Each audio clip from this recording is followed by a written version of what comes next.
Hai guys, aku bakal menjelaskan tentang revolusi Rusia pada tahun 1917 sampai ke 1923. Dengan singkat, kronologi revolusi Rusia. Secara kronologi, revolusi ini berlangsung menjadi dua gelombang. Pertama terjadi pada Februari 1917 dan yang kedua di Oktober tahun 1917. Revolusi Rusia yang terjadi pada 1917 hingga 1923 merupakan suatu gerakan politik yang memiliki dampak besar bagi dunia. Revolusi Rusia Februari tahun 1917. Revolusi Rusia pertama berlangsung dari 23 sampai 27 Februari tahun 1917. Usai Tsar kedua menindak tegas aksi protes rakyat yang terjadi di Street Petersburg, sejumlah kelompok penentang dari berbagai golongan bersatu untuk mendesak Tsar kedua turun dari kursi pemerintahan. Dari keputusan itu, Tsar kedua berhasil digulingkan dan terbentuk sistem pemerintahan sementara bersifat liberal yang dipimpin Alexander Kerensky. Revolusi Rusia Oktober tahun 1917. Revolusi di Rusia kedua berlanjut pada Oktober dan disebut sebagai Revolusi Bolshevik. Gelombang kedua ini memuncak karena aksi protes kelompok radikal.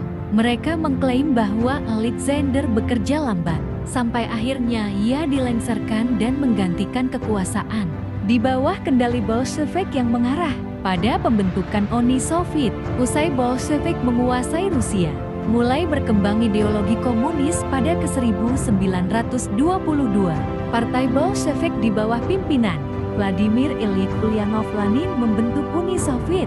Revolusi Rusia pada Oktober dipimpin oleh Vladimir Lenin ini menandai awal penyebaran komunisme pada abad ke-20. Usai Lenin, Uni Soviet dilanjutkan oleh Joseph Vissarionovich Stalin. Di era Stalin, Uni Soviet menjadi diklaim sebagai negara komunis terbesar di dunia karena ada banyak negara. Revolusi Rusia pada Oktober dipimpin oleh Vladimir Lenin ini menandai awal penyebaran komunisme pada abad ke-20.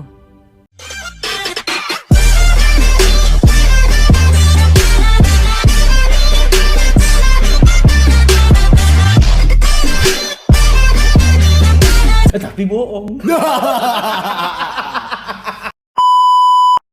Hehehe. Oke, kita lanjut lagi. Dampak revolusi Rusia bagi dunia dan Indonesia. Dampak revolusi Rusia ini cukup terasa. Salah satunya melahirkan pemahaman komunisme ke banyak negara, termasuk Cina sampai Indonesia. Di samping itu, keberhasilan Lenin dan golongan Bolshevik mendirikan negara komunis, mencetuskan gerakan revolusi di negara-negara lainnya kala itu. Sementara di Indonesia sendiri, paham komunis masuk karena bawaan pengaruh dari seseorang asal Belanda yang pernah menetap di Rusia. Beliau bernama Henk Sneevliet, pendiri Indis Sociaal Democratische Vereniging (SDV). ISDV ini kemudian berganti nama menjadi Partai Komunis Hindia.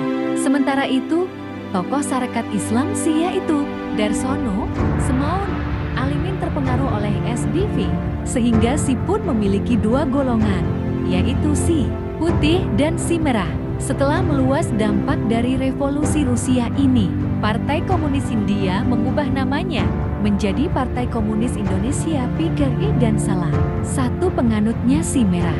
Ya, jadi seperti itu kurang lebih tentang dampak revolusi Rusia bagi dunia dan Indonesia. Oke, kita lanjut lagi ke selanjutnya. Jangan lupa subrek dan like wir para psikologa subrek sama like. Oke, gas. Oke, sekarang saya akan menjelaskan tentang latar belakang revolusi Rusia pada tahun 1917 sampai 1923. Latar belakang revolusi Rusia dirunut dari sejarah panjangnya. Terjadinya revolusi di Rusia disebabkan oleh banyak faktor yang memengaruhi, mulai dari krisis ekonomi hingga menyebabkan kesenjangan sosial antara kaum elite dan rakyat biasa. Di bawah masa kepemimpinan Tsar Nicholas II, kala itu, gaya hidup kaum elit dinilai berlebihan sehingga rakyat kecil harus mengalami krisis, kelaparan di tengah gejolak perekonomian. Terlebih, rakyat merasa tidak adil atas peristiwa Minggu Berdarah atau Bloody Sunday pada 1905 yang menewaskan ribuan orang hingga memicu aksi protes besar-besaran. Sikap Tsar yang otoriter bahkan tidak mau menerima kritik atau usulan, lantas memunculkan kelompok beraliran liberal dan sosialis sebagai penentang Tsar II. Kelompok ini terbentuk atas ketidakpuasan rakyat terhadap kepemimpinan Tsar sekaligus mendeklarasi supaya Rusia menjadi kerajaan yang memiliki undang-undang dasar. Saya juga akan menjelaskan tentang Perang Dunia ke-1 dan kemunduran Kekaisaran Rusia sebelum terjadinya revolusi 1917 sampai 1923. Ekspansi Rusia yang tidak terkendali selama berabad-abad di Asia berakhir dengan kekalahan memalukan dalam Perang Rusia-Jepang 1904-05. Kemunduran militer ini menghancurkan impian Rusia untuk membangun hegemoni di seluruh Asia. Namun hal ini juga berkontribusi pada gelombang kerusuhan dalam negeri. Revolusi tahun 1905 memaksa Nicholas II akan mengeluarkan Manifesto Oktober yang seolah-olah mengubah Rusia dari otokrasi tanpa batas menjadi monarki konstitusional. Kebijakan reaksioner Tsar termasuk sesekali pembubaran Duma atau parlemen Rusia yang merupakan hasil utama revolusi tahun 1905 telah menyebarkan ketidakpuasan bahkan di kalangan kaum bangsawan moderat. Banyak etnis minoritas di Kekaisaran Rusia menjadi semakin bergolak di bawah dominasi Rusia. Meskipun ada beberapa reformasi yang dilakukan setelah Perang Rusia-Jepang, tentara Rusia pada tahun 1914 tidak memiliki perlengkapan yang memadai untuk berperang dalam perang besar, dan baik kepemimpinan politik maupun militer tidak memenuhi standar yang disyaratkan. Namun demikian, tentara bertempur dengan gagah berani Perang Dunia I, dan baik prajurit maupun perwira junior menunjukkan kualitas yang luar biasa.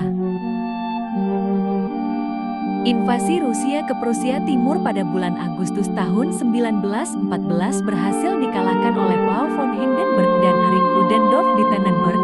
Namun hal ini mengharuskan Jerman mengirim bala bantuan dari front barat sehingga menyelamatkan Prancis dari kekalahan dan memungkinkan kemenangan di Marne. Dan upah yang tidak memadai menjadi lebih buruk setelah tahun 1914 karena kenaikan biaya hidup yang tajam pada masa perang.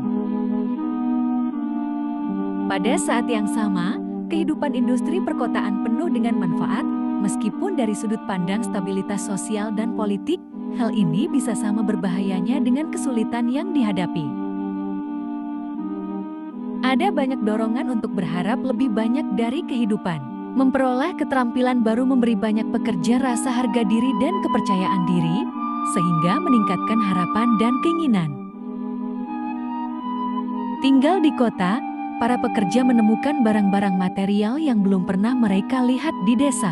Yang terpenting, mereka dihadapkan pada ide-ide baru tentang tatanan sosial dan politik. Industrialisasi yang pesat di Rusia juga mengakibatkan kepadatan perkotaan. Antara tahun 1890 dan 1910, populasi ibu kota, Saint Petersburg, membengkak dari 1,033.600 menjadi 1,95600, dan Moskow juga mengalami pertumbuhan serupa. Hal ini menciptakan sebuah proletariat baru yang karena berkumpulnya mereka di kota-kota, lebih besar kemungkinannya untuk melakukan protes dan melakukan pemogokan dibandingkan dengan kaum tani di era-era sebelumnya. Dalam sebuah survei tahun 1904, ditemukan bahwa rata-rata 16 orang berbagi setiap apartemen di Saint Petersburg dengan 6 orang per kamar. Tidak ada air yang mengalir, dan tumpukan kotoran manusia mengancam kesehatan para pekerja. Para sejarawan kemudian menyebut revolusi Rusia tahun 1905 sebagai gerakan peragaan hebat, karena revolusi tersebut menjadi awal dari pergolakan yang akan datang.